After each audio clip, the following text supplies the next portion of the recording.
মানুষ যতই বড় হোক, ছোটবেলার সে কিছু স্মৃতি কখনোই মনে ভোলে না।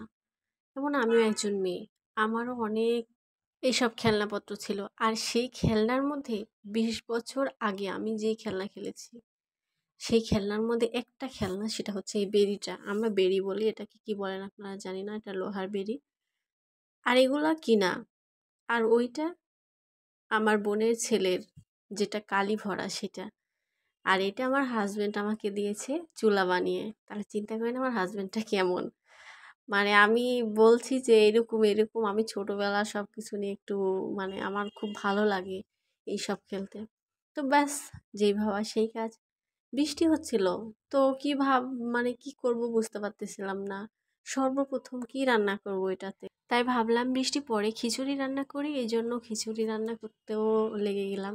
কিন্তু দুঃখের বিষয়, আমার ছোটবেলার মতোই এখানেও আমার ভুল ত্রুটি হচ্ছে। আগে আমার যেখানে মাংস দেওয়ার কথা, সেখানে আমি চাল ডাল দিয়ে বসে আছি। মনে হচ্ছে যে আমি ছোটবেলায় যেমন ভুল করতাম তেমন একটা ভুল। তো আমার ছেলে কিন্তু এই ভুলগুলো ধরিয়ে দিয়েছে যে আম্মু তুমি এটা করতেছো কেন। আমি এটা রান্না করেছি আগে, আমার ছেলে দেখেছি। তো আমি যখন রান্না করি তখন আমার ভুল হয়, লবণ ঝাল না হলে লবণ বেশি লবণ কম এরকম হয়, কিন্তু এইরকম ভুল হয় না যে এটার আগে এটা দিতে হবে, এইরকম হয় না।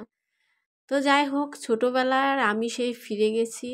মানে আমার মনে হচ্ছে না যে আমার মধ্যে আমি আসি, মনে হচ্ছে যে আমি সেই ছোটবেলার সুলতানা। সেই ছোটবেলায় আমি কত, মানে এগুলা নিয়ে খেলছি, চড়ুই ভাতি। এটা কবে আমরা চড়ুই ভাতি খেয়েছি সেটা মনে নাই, যেটা ছোটবেলার পিকনিক যেটা, আসলে মনে নাই। কিন্তু এই খাবারটা যে এত মজা লাগছে, আমি প্রায় কিন্তু এই খাবারটা রান্না করি, কিন্তু এতটা মজা হয় না আজকে যেমন এই খাবারটা মজা লেগেছে। তো সবার কেমন লাগলো, সবার কেমন ফিল হলো, ছোটবেলার কথা কি একটুও মনে পড়লো?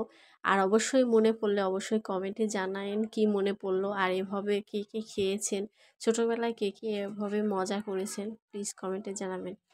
তো সবাই ভালো থাকেন, আমাদের জন্য দোয়া করেন। Take care, bye by.